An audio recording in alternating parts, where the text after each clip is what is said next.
Елдің зәһәр қышында 112-сі Башқұрт кавалерия дивизияға ойыштырылғас, халдаттар әлке ауылында хәрби әдірлік өте.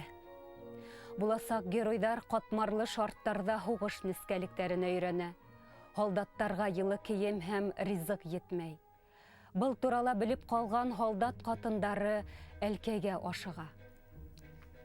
Менің қарттайым Миңнәхмәт Аралбаев та әлкәлә ас ятусы халдаттар арасында була.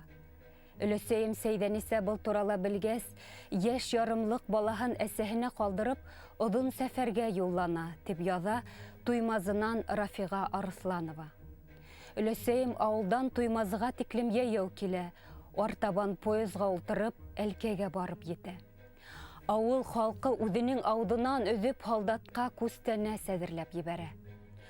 Курс дуғаһын имен үтеп, Харьков һәм Киев, Белград һәм Прага ҡалаларын азат итеп, 1945 йылда ҡартайым тыуған ауылына ҡайта. Күкрәген орден медалдар биҙәгән еңеүсе халдатты күрергә бөтөн ауыл халҡы килә. Йорт алдына бала-сағала йыйыла. Уларҙың һәр береһенә халдат моҡсаһынан сыҡҡан татлы күстәнә селәгә, берәр киҫәк шәкәр.